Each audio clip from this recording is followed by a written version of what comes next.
need for creation of parliamentary committees, which MPs think should be top on the agenda. All the plans and the work plan all come from the committee. Without the committee, it's very, very difficult. So they're to run the government business. So I'm sure if it announced the committee so that we go and sit in the committees, then we come up with our plans so that we can form a strong government. If you get leadership that is weak, not informed, not prepared to committees, you will have backlog, you will have no report, bills will be delayed, and shall have crisis. If you also get corrupt from committees, it will damage the names of the members of parliament. And therefore, this is very, very critical that we should focus and ensure that we get the right people in the right committee. In absence of committees, therefore, or committee membership, it was like a body without legs or without a head. Now, the formation of the committees is going to analyze the policies of government, to appropriate and also to guide on how this country is being run. They, however, want this to be done in a way that will not aid the spread of coronavirus. But does everyone share this point of view? This is the time that Parliament is establishing its functionality and all the offices to be put in place. It's a very important engagement, though, but for me, I think the recommended standards would be we have a certain number restricted and the rest can join on Zoom. Lutseshe cannot afford to not be having their member of parliament. Likewise, Karamoja, like it was Kisoro and so on. So we may also discuss the modalities because we don't want to have a few permanent members to claim that others will not attitude the issues of their people. The last time Parliament sat was about 3 weeks ago to approve the appointment of the Vice President and that of the Prime Minister. Sittings were later suspended for 2 weeks to enable fumigation at the House as one way of controlling the spread of coronavirus. Susan Naonga reporting for ABC TV. After delays of distribution of money in Kampala, Wakiso and Mukono, vulnerable persons in the central region of the country have started receiving money. So far in Kampala, 30,000 people have received money on their phones. The other districts that have so far benefited include Wakiso, Mukono and Masaka. Frank Mugabe, the Public Relations Officer, Ministry of Gender, Children and Social Protection, says that border riders, vendors and those working in saloons are the biggest beneficiaries, while the women have the lion's share. Very good news to all Ugandans this evening that today we started payments for residents in Kampala, where we have had a little bit of delay over the last few days since we had the launch on Thursday. Last evening we were able to pay up to 9,000 individuals around Kampala, and this morning we have topped up that figure. This evening we have topped up that figure with payment to another about 38,000 persons. So in Kampala right now we have done over 43,000 payments alone in Kampala. For us that's very good because there have been issues on what has been happening in Kampala in terms of the delayed data entry into the system.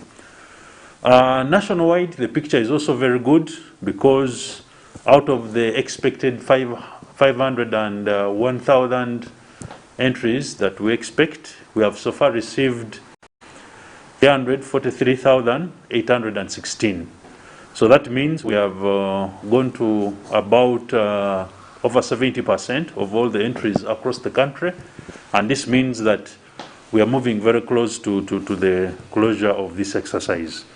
We are seeing women being huge beneficiaries of this relief fund, and they are now amounting to 159,802 individuals, and we have 184,014 beneficiaries who are male. For us, if we support more women, that's very important because we know that in times of crisis, women always carry an extra burden in terms of looking after the sick and also providing food for the family members. The Forum for Democratic Change Party appealed to the ruling NRM government to reassess the COVID-19 relief fund meant to support affected vulnerable persons hit by the partial lockdown. Speaking at the party headquarters in Najanankombi, FDC President Engineer Patrick Amuria Toboy also underscored the need for government to settle public electricity and water utility bills for an upfront of 6 months. Details in this report. Last week, Prime Minister Robina Nabanja launched the distribution of COVID-19 relief fund to the vulnerable persons, and in this campaign, over 500,000 Ugandans are meant to benefit from the relief aid. This is the Prime Minister of Uganda. Oh, you're welcome, Prime Minister. Have you received the money? I have received, madam. Oh, congratulations. Today, the Forum for Democratic Change Party, through its president, Patrick Amuria Toboy, has advised government to re-examine the data entries of purported vulnerable persons to avoid paying taxpayers' money to ghost people claiming to be vulnerable. Show us your plan, cost that plan, get the plan approved by Parliament. See, not using kangaroo methods. To offload the burden or avoid risks of misusing the COVID relief cash, Oboy also appealed to government to settle water and electricity utility bills for Ugandans at least for a period of 6 months, and also talk to landlords not to evict tenants in this lockdown. Compel government of Uganda to waive water and electricity bills so that Ugandans who are super stressed at the moment may be relieved. On the other side, FDC is to fill vacancies in the party for members who left to other parties, not excluding the party's vice president, Joyce Sebugwau, who was appointed junior minister in the ruling NRM government. Bottom line is that in FDC there is nobody who is indispensable, because FDC rests on a revolutionary foundation and is built on the sweat and blood and determination of the people of Uganda. FDC is also appealing to Uganda Police Force to loosen its stance on Ugandans as they enforce the set guidelines on COVID-19. Jane Ramsha, Andrew Sebira, UBC News. The Ministry of Health, together with the Ministry of Gender, Labour and Social Development, with the accredited tourist and labour export, are doing COVID-19 retesting for all migrant workers leaving the country. The exercise is meant to address the growing concerns of increased forged COVID-19 results presented by Ugandans going out for jobs, especially in the Middle East. As Zahara Abigaba reports, the exercise will take 10 days at Hotel Africana, which will guide the next course of action on whether the testing is going to be mandatory. Let's have the report. Following the high-level inter-ministerial meeting held on the 28th June 2021, with effect from 11th July 2021, the Minister of Health will start retesting the high-risk group of migrant workers 24 hours before their flights. And this is an interim measure that is going to be done in a short period of time, and it started yesterday on Sunday, and we expect it to go on until when we are confident that our tests meet international health regulations. Because before we were doing 72, but with 24 hours it means we are much more surer of the health of the persons that we are externalizing. So we appreciate the government of Uganda for availing us this free service, because doing a PCR test is not cheap, but it also assures the persons where our people are going, and also our people as well, that they are actually being taken care of by the government. All migrant workers who aim to leave the country must present a negative PCR result from a private accredited laboratories of their choice done within 72 hours. The Ministry of Health will conduct a free confirmatory test for those travelers 24 hours before their flights. These measures are rising out of the increasing number of Ugandans with negative COVID-19 certificates who are testing positive at their final destination. Workers whose origin has been through Entebbe Airport have been testing positive at their final destination, and this was as a result of forgeries of PCR certificates. Also, some unscrupulous individuals have even made an attempt to hack into the government results system. This will be done at a free cost under a Government of Uganda laboratory arrangement at Hotel Africana Open Space. The retesting is free of charge and is being handled by government laboratories, the Central Public Health Laboratory, CPHL, and Uganda Virus Research Institute. Minister of Health says that the exercise is part of the investigations being undertaken aimed at promoting the credibility of the country's health system, which is in accordance with international obligations, and deter further blacklisting of the country from international travel arrangements. Minister of Health and state security agencies have sent warning to labour companies that intend to float the arrangement stand risks of being slapped with sanctions. Zahara Abigaba, UBC News. The National Resistance Movement has started its path on replacing the late Matthias Kasamba, who was a legislator at the East African Legislative Assembly. We have details in this report. A visit to the National Resistance Movement Party Electoral Commission Chairperson's office reveals a beehive of activity. This as the party seeks to replace the late Matthias Kasamba, who passed on with the year to end of his term of office at the East Africa Legislative Assembly. So I want to say the public, all of you who have brought here expression of interest, we are going to treat you ably and with equity. We are going to treat you with respect because there is no candidate who is above the others. You've all paid the 2 million, you are all able, your CVs are rich. Let's wait for what SEC will decide tomorrow. By the time of filing this report, 19 people, including National Women Council Chairperson Hajat Farida Kibowa, had expressed interest.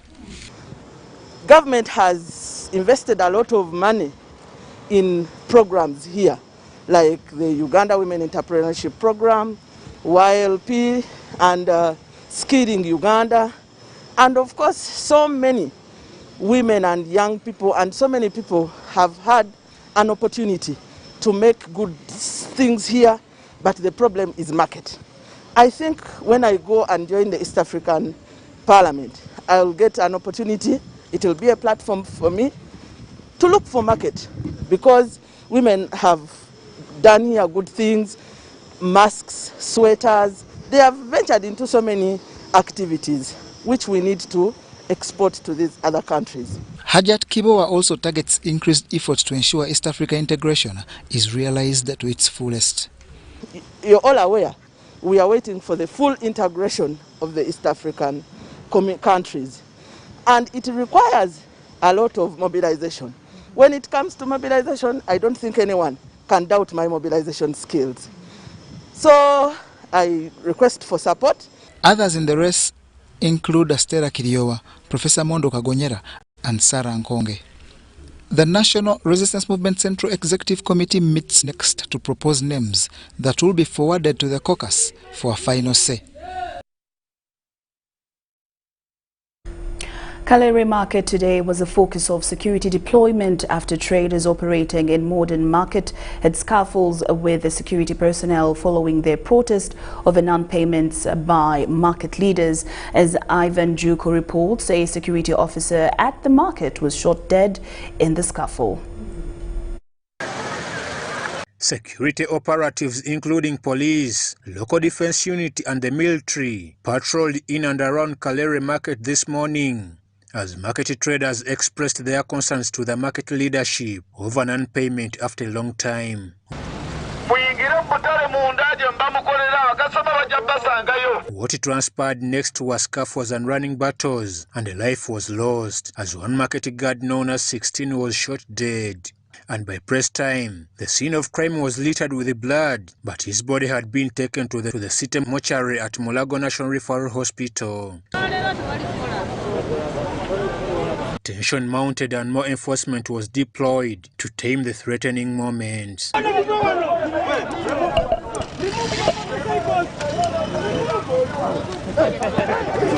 Speaking to eyewitnesses, this is what they shared with us. Netutandika kuwulira amasasi okujja okulaba nga abasirikale bwe balimu abapoliisi bali mu kuyuwa ebintu by'abantu ennyanya bali mu zisuula midala bagisuula okukakana nga batusemu omuntu batukidde wano ne bakuba omuntu amasasi kati batunuza embundu mu bantu n'omuntu akubye amasasi abadde mu lweya. They however condemned the act by security operatives, blocking them from working amidst the trying COVID-19 partial lockdown. Netulaba abayaaye nga bazze mu katale netubabuuza bange kiki nti bannange tubanja ssente nnyingi omugagga wammwe tatusasula netubagamba bannange mutuyambe tuleme okukola olwaleero emmali yaffe ereme kufa nti nedda emmali yonna bagyonoonye. Ko kino akola mu lufula naye naye kati bano abayaayi badde bamubanja ssente nga tebaagala akole ki abasasule bagamba nedda kati lero ne bagamba nedda oba totwadde ssente zaffe togenda kukola ki abasuubuzi be twatugobamu ffe mutuwe ssente zaffe zikole ki musasule zetukuumira ekiro kuba Abe Chinji, the vice chairperson of Modern Market, said the late 16's death came at a time when they demanded their salaries from the market management. However, he appealed to the RCC of Kawempe to intervene into the matter. Director waffe abadde alina obutakkaanya n'abakuumi abamukuumiranga akatale.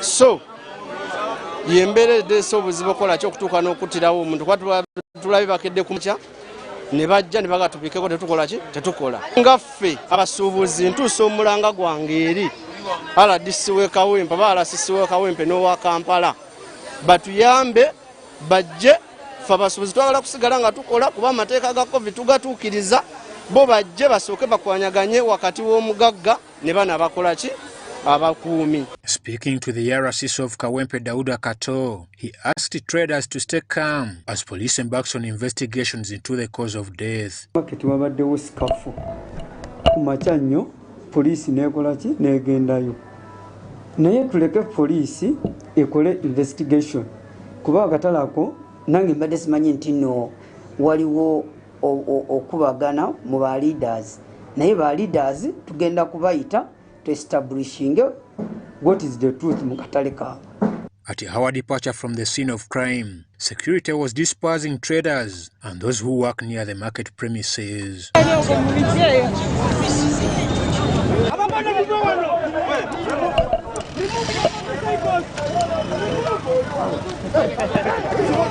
Ivan Joko, UBC News. Arua hospital administrators have asked police to help them investigate circumstances under which the hospital ambulance went missing. The loss of the ambulance has mounted pressure on the hospital administration after sections of district leaders blame the hospital administration of reluctance. Take a look.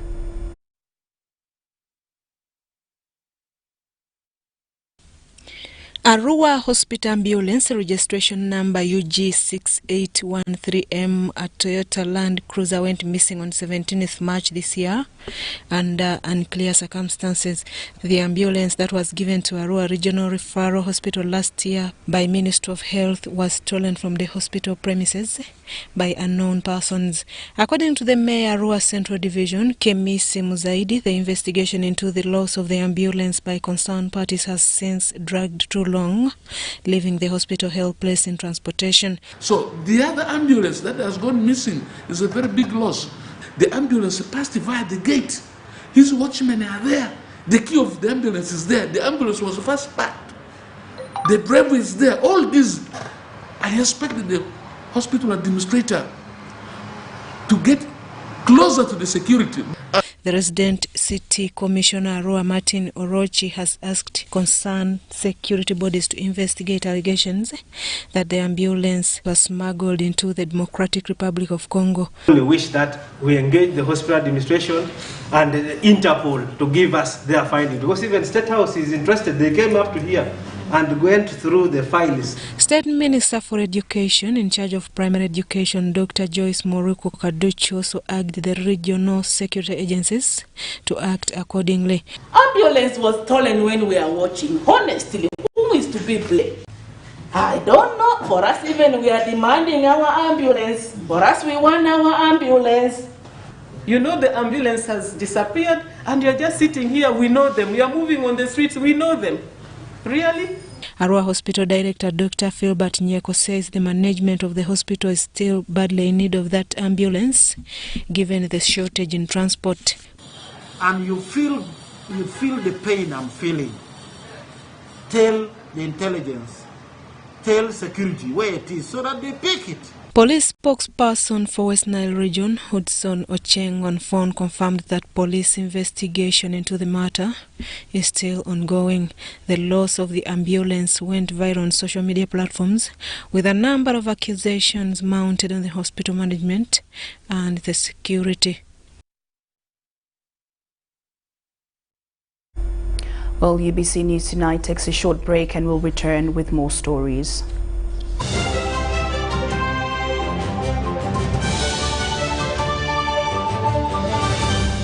Today in history.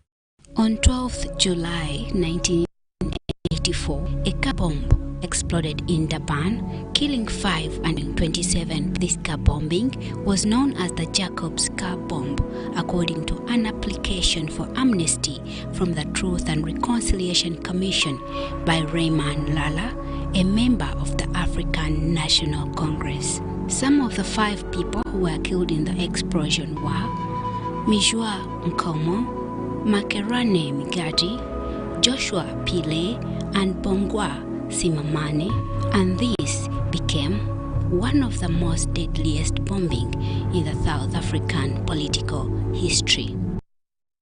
As the financial year 2020-2021 draws to an end, URA has put measures in place to facilitate taxpayers to file their returns and pay taxes within the set deadline. All our offices across the country and the URA Contact Center shall remain open to provide extra support to our esteemed taxpayers. Additionally, we have extended our contact center service hours from 8 a.m. to 11 p.m. Monday to Friday, and from 9 a.m. to 3 p.m. on Saturdays and public holidays. In light of the COVID-19 risks, we encourage taxpayers to reach us through our improved contact center and other online platforms instead of making physical visits to our offices. For online support, please reach us through our toll-free lines 0800 117 000 or 0800 217 000. Email services@ura.go.ug. Website ura.go.ug.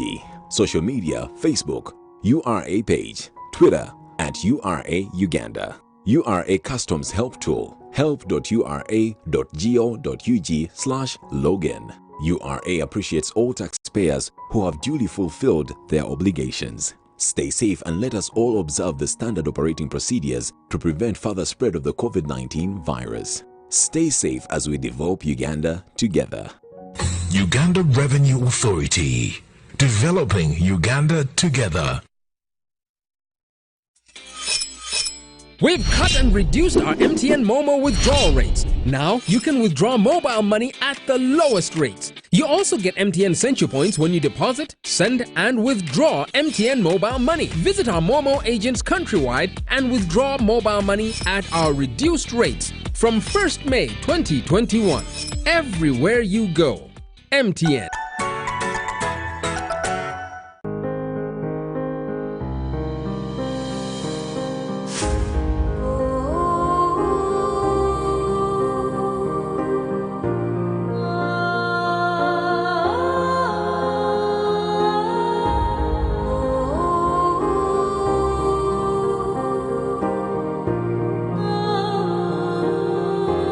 Ekya COVID-19 kijja kugwa. If we get vaccinated now, observe social distancing, wear a mask properly, sanitize or wash our hands with soap and water regularly. Together we can defeat this enemy.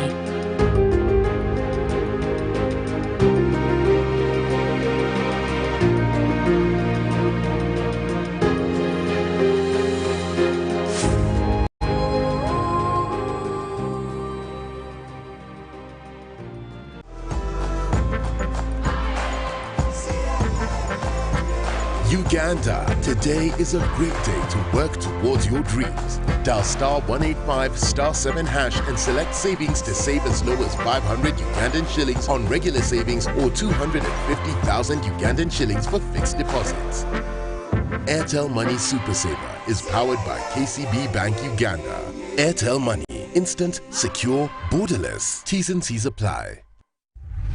In efforts to improve quality assurance and Uganda's competitiveness as a tourist destination, Uganda Tourism Board is set to undertake a nationwide grading and classification exercise of hotel and accommodation facilities. As a member of the East African community, Uganda subscribes to the East African Grading and Classification Criteria, a system denoted by stars ranging from 1 to 5. The grading and classification exercise will be crowned by the awarding of star ratings to facilities found compliant to the EAC minimum standards. This is therefore a call to all accommodation and facility owners and managers to register and get licensed by UTB as a requirement and get ready for participation. For more information, visit www.utb.go.ug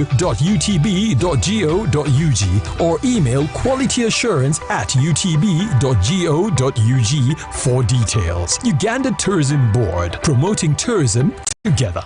Introducing to you the Faculty of Interdisciplinary Studies, Mbarara University of Science and Technology. We run academic programs designed to create an interface between academics, industry, and the community. We aim at offering hands-on learning experience and skills that suit continuous evolving societal needs. Join the Faculty of Interdisciplinary Studies today for undergraduate training in Bachelor of Science in Planning and Community Development, Bachelor of Science in Gender and Applied Women Health, and Bachelor of Science in Agricultural Livelihoods and Farm Production. For postgraduate programs, we offer Master of Arts in Planning and Governance, Master of Arts in Development Studies, Master of Arts in Peace and Conflict Studies, Postgraduate Diploma in Criminology, and PhD in Development Studies. For inquiries, please contact us through our email dean.fis@mass.ac.ug or admissions@mass.ac.ug, or you can call the Dean directly on 0782 82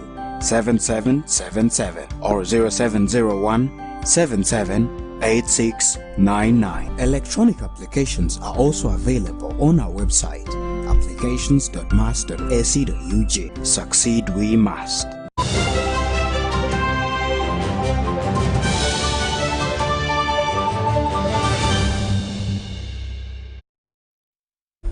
Well, UBC News Tonight has come to an end, but do join us for our second edition of UBC News Tonight at 10 p.m.